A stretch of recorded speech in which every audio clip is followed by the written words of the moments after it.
Hello guys, welcome back to the channel and welcome back to elite wrestling. तो guys finally इस week का AEW company का Rampage show हो चुका है खत्म। और गाइज आज इस वीडियो के अंदर हम उसी के बारे में बात करने वाले हैं और हम जानने वाले हैं कि इस वीक के रैम्पेज शो के ऊपर क्या हुआ और हमें इस वीक के रैम्पेज शो के ऊपर कौन कौन सी चीजें देखने को मिली है। इसीलिए गाइज ये सब बातें जानने के लिए ये वीडियो एकदम आखिर तक देखना और ऐसे ही AEW कंपनी से रिलेटेड हर एक न्यूज, रूमर और अपडेट और AEW कंपनी के हर एक शो का रिव्यू पाने के लिए हमारे चैनल को सब्सक्राइब करना मत भूलना। पर गाइज अब ज्यादा देर न लगाते हुए चलिए ये वीडियो शुरू करते हैं और करते हैं इस वीक हुए AEW कंपनी के रैम्पेज शो का रिव्यू और जानते हैं कि इस वीक के रैम्पेज शो के ऊपर क्या हुआ। तो गाइज इस वीक के रैम्पेज शो की शुरुआत AEW कंपनी के मेंस डिवीजन से एक नॉर्मल 1-on-1 मैच से हुई, जहां पर हमें जॉन मॉक्सली सैमी गवेरा को फेस करते हुए दिखाई दिए। और अगर यहाँ पर हम बात करें इस मैच की तो गाइज जैसे ही मैच शुरू हुआ वैसे ही सैमी गवेरा इस मैच के अंदर जॉन मॉक्सली के ऊपर काफी तगड़ा अटैक करने लगे और सैमी गवेरा ने इस पूरे मैच के अंदर जॉन मॉक्सली के ऊपर काफी तगड़े मूव्स लगाए हैं। और फिर भी कई बार जॉन मॉक्सली इस मैच के अंदर अपना कमबैक करने का ट्राई कर रहे थे, जिस बीच हमें इन दोनों ही सुपरस्टार्स के बीच में बहुत ही बढ़िया मूव सीक्वेंस भी देखने को मिले। और गाइज एक टाइम के लिए तो सैमी गवेरा ने इस मैच के अंदर जॉन मॉक्सली का कान चबाकर मॉक्सली की ईयर रिंग ही निकाल दी, जिससे कि इस मैच में मॉक्सली के कान से खून आ रहा था। पर फिर भी किस तरीके से जॉन मॉक्सली इस मैच के अंदर अपना कमबैक कर रहे थे और ये रिवर्स करते हुए एक टाइम के लिए सैमी गवेरा ने जॉन मॉक्सली के ऊपर क्रिस जेरिको सबमिशन यानी कि वॉल्स ऑफ जेरिको लगा दिया, लेकिन मॉक्सली ने इसे रिवर्स कर सैमी गवेरा के ऊपर सेथ रोलेंस को ट्रिब्यूट देते हुए कर्ब स्टॉम्प लगा दिया। और यहाँ पर मॉक्सली सैमी गवेरा के ऊपर अपना फिनिशर पैराडाइम शिफ्ट लगाने के लिए जा रहे थे, पर सैमी ने इसे रिवर्स कर मॉक्सली पर ही उनका फिनिशर यानी कि पैराडाइम शिफ्ट लगा दिया, पर फिर भी मॉक्सली आउट कर पाए। और ये देखकर सैमी गवेरा ने एक टाइम के लिए रिंग के बाहर मॉक्सली पर टेबल के थ्रू एक स्वॉन्टॉन बम भी लगा दिया और मॉक्सली को रिंग के अंदर लाते लाते सैमी गवेरा मॉक्सली के ऊपर टॉप रोप से एक सुपर प्लेस लगाने के लिए गए, लेकिन मॉक्सली से रिवर्स कर सैमी गवेरा के ऊपर अपना सबमिशन यानी कि बुलडॉग चोक लगा दिया, जो कि सैमी गवेरा सहन नहीं कर पाए और सैमी गवेरा ने टैप आउट कर दिया। और यहाँ पर जॉन मॉक्सली ने ये मैच जीत लिया है। और गाइस ये पूरा मैच बैकस्टेज से डेनियल गार्सिया देख रहे थे,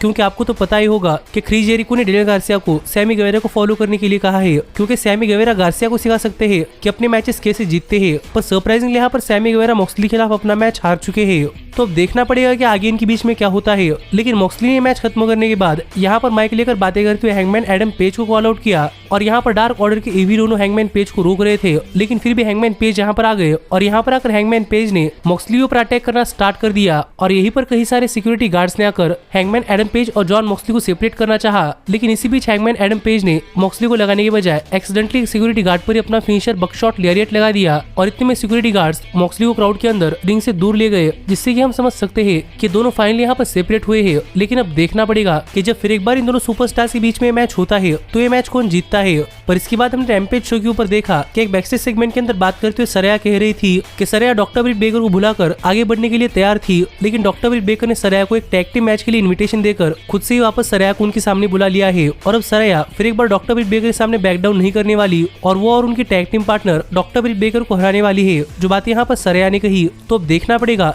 कि आगे चलकर सरया की टैग टीम पार्टनर कौन होती है। लेकिन गाइज इसके बाद हमें इस वीक के रैम्पेज शो के ऊपर रिंग के अंदर आकर FTR बात करते हुए दिखाई दी और यहाँ पर आकर बात करते हुए FTR ने कहा कि पिछला हफ्ता FTR के लिए काफी खराब हफ्ता रहा है, क्योंकि FTR AEW कंपनी के वर्ल्ड टैग टीम चैंपियंस नहीं बन पाए और FTR ने रिंग ऑफ ऑनर कंपनी की वर्ल्ड टैग टीम चैंपियनशिप भी गवा दी है। और अब गन क्लब FTR की लेगेसी ब्रेक करने के लिए आने वाला है, लेकिन FTR सब लोगों को बताना चाहता है कि FTR की लेगेसी इतनी बड़ी है कि FTR की लेगेसी कोई नहीं ब्रेक कर पाएगा और फैंस FTR को बैकडाउन करते हैं। और ये किस लिए है, इसका जवाब जल्दी FTR गन क्लब को देने वाला है, जो बात यहाँ पर FTR ने कही। तो अब देखना पड़ेगा कि आगे चलकर जब FTR और गन क्लब के बीच में मैच होता है तो मैच कौन जीतता है। लेकिन इसके बाद हमें रैम्पेज शो के ऊपर जेड कारगिल और बैडीज का एक बैकस्टेज सेगमेंट देखने को मिला, जहाँ पर Jade Cargill last week Rampage show के ऊपर अपनी विक्ट्री सेलिब्रेट कर रही थी, लेकिन यहीं पर बात करते हुए जेड कारगिल ने फिर एक बार रैपर बाओ को कॉल आउट किया। तो अब देखना पड़ेगा कि आगे इनके बीच में क्या होता है। लेकिन गाइज इसके बाद हमें इस वीक के रैम्पेज शो के ऊपर doctor Britt baker sky blue को फेस करती हुई दिखाई दी। और अगर यहाँ पर हम बात करें इस मैच की तो गाइज ये मैच भी इस वीक के रैम्पेज शो का एक ठीक ठाक सा और एक एवरेज मैच चला, जहाँ पर हमें इस मैच के अंदर डॉक्टर ब्रिट बेकर और स्काई ब्लू इनकी तरफ से बहुत ही बढ़िया मूव्स देखने को मिले हैं।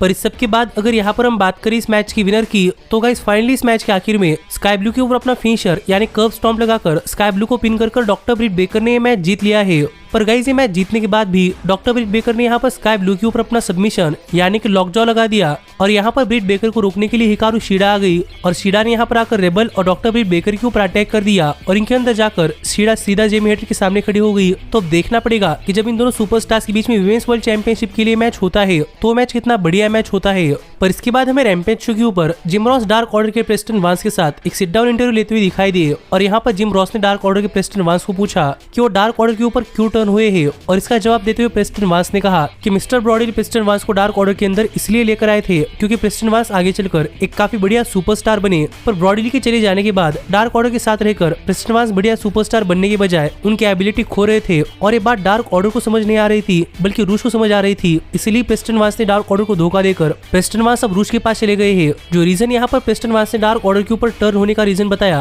पर यहीं पर जब जिम रॉस ने प्रेस्टन वांस को नेगेटिव वन की फीलिंग्स के बारे में पूछा तो बात करते हुए प्रेस्टन वांस ने कहा कि नेगेटिव वन अच्छे बच्चे थे, लेकिन जब प्रेस्टन वांस नेगेटिव वन के साथ रह रहे थे तब नेगेटिव वन काफी शैतानी कर रहे थे और वो काफी बिगड़ रहे थे और इसलिए प्रेस्टन वांस उनके साथ नहीं रहना चाहते थे और प्रेस्टन वांस नेगेटिव वन को छोड़कर आए हैं। जो बात यहाँ पर प्रेस्टन वांस ने कही और आप मुझे कमेंट कर बताइए कि आपको प्रेस्टन वांस के रीजंस कैसे लगे। पर देखा जाए तो किसी हद तक प्रेस्टन वांस के डार्क ऑर्डर छोड़ने के रीजंस थोड़ी फार अच्छे हैं। पर इसके बाद हमें इस वीक के रैम्पेज शो के ऊपर वार्डलो एक 1-on-1 मैच के अंदर एक लोकल टैलेंट को फेस करते हुए दिखाई दिए और गाइस यहाँ पर वार्डलो का मैच एक लोकल टैलेंट के खिलाफ था, जिससे कि आप समझ सकते हैं कि इस मैच के अंदर वार्डलो ने उस लोकल टैलेंट के ऊपर काफी तगड़ा अटैक कर फाइनली उसे पिन कर ये मैच जीत लिया है। जो मैच तो एक स्क्वाश मैच ही रहा, लेकिन ये मैच खत्म होने के बाद वार्डलो ने यहाँ पर माइक लेकर समोआ जो को कॉल आउट किया और यहाँ पर समोआ जो टाइटनट्रॉन स्क्रीन के ऊपर आ गए और यहाँ पर बात करते हुए समोआ जो ने कहा कि अगर वार्डलो को समोआ जो के TNT चैंपियनशिप के लिए मैच चाहिए तो समोआ जो वार्डलो को TNT चैंपियनशिप के लिए मैच देंगे, लेकिन वो तब नहीं जब वार्डलो चाहते हैं। ये मैच तब होगा जब समोआ जो चाहते हैं। जो बात है कि अगर समोआ जो यहाँ चले गए तो अब देखना पड़ेगा कि आगे चलकर इन दोनों सुपरस्टार्स के बीच में TNT चैंपियनशिप के लिए मैच कब होता है। लेकिन इसके बाद हमें इस वीक के रैम्पेज शो के ऊपर रैम्पेज शो के मेन इवेंट से पहले Mark Henry, Orange Cassidy, best friends, Danhausen और डस्टिन रोड्स का और किप सेबियन, ट्रेंट सेवन और बुचर और ब्लेड का इंटरव्यू लेते हुए दिखाई दिए और यहाँ पर बात करते हुए किप सेबियन ने कहा कि ऑरेंज कैसिडी काफी सिली हरकतें करते हैं और इसके चलते इस वीक ऑरेंज कैसिडी उनका यह मैच हारने वाले हैं, जिसका जवाब देते हुए सरप्राइजिंगली ऑरेंज कैसिडी ने कुछ नहीं कहा और इसके बाद फाइनली इस वीक के रैम्पेज शो का मेन इवेंट स्टार्ट हुआ, जहां पर ऑरेंज कैसिडी, डस्टिन रोड्स और बेस्ट फ्रेंड्स मिलकर बुचर और ब्लेड, किप सेबियन और ट्रेंट सेवन को फेस कर रहे थे। और गाइस जब तक तो मुझे इस वीक का रैम्पेज शो कुछ खास पसंद नहीं आया था, पर जब फाइनली इस वीक के रैम्पेज शो का मेन इवेंट स्टार्ट हुआ तो गाइस ये मेन इवेंट मैच देखकर मजा ही आ गया, क्योंकि इस मैच के अंदर सभी चीजें थी, एक्शन, कॉमेडी, मूव्स और बहुत ही बढ़िया बढ़िया स्पॉट्स भी, जिस वजह से ये मैच देखने के लिए काफी मजा आ गया। और गाइस इस पूरे के पूरे मैच के अंदर हमें काफी बढ़िया बैक एंड फोर्थ एक्शन देखने को मिला, जहां पर कई बार फेस टीम डोमिनेट करती तो कई बार हील टीम, और बहुत ही बढ़िया मूव से भरे हुए मैच के बाद अगर यहाँ पर हम बात करें इस मैच की विनर की तो गाइस फाइनली इस मैच के आखिर में जब ऑरेंज कैसिडी किप सेबियन के ऊपर अपना फिनिशर लगाने के लिए जा रहे थे तब सरप्राइजिंगली यहाँ पर फिनोल फोर्ड ने रेफरी को डिस्ट्रैक्ट कर दिया और बनी रिंग के अंदर आ गई और बनी प्रोबेबली यहाँ पर ऑरेंज कैसिडी के ऊपर एक लो ब्लो लगाती,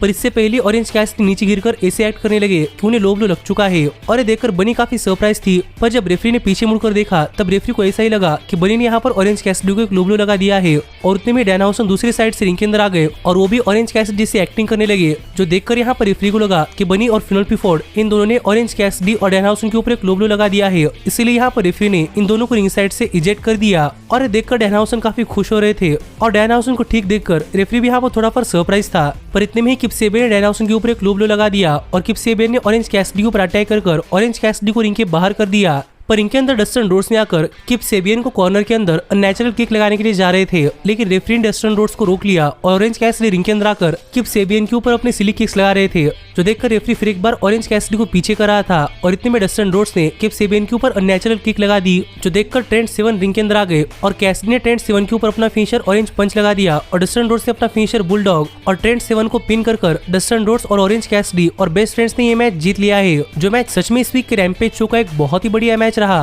और एक अकेले मैच ने इस वीक के रैम्पेज शो को बचा लिया। और आप भी मुझे कमेंट कर बताइए कि आपको ये शो कैसा लगा और ऐसे ही AEW कंपनी से रिलेटेड हर एक न्यूज, रूमर और अपडेट और AEW कंपनी के हर एक शो का रिव्यू पाने के लिए हमारे चैनल को सब्सक्राइब करना मत भूलना। पर गाइज अब मैं मिलता हूँ आपसे अगली वीडियो के अंदर, लेकिन तब तक stay healthy, stay happy and keep watching elite wrestling. Hey, did you like that video?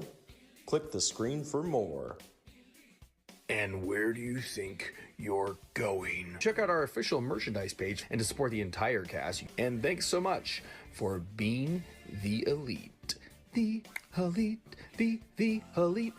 What, Nick, you're not going to sing it all with me this time?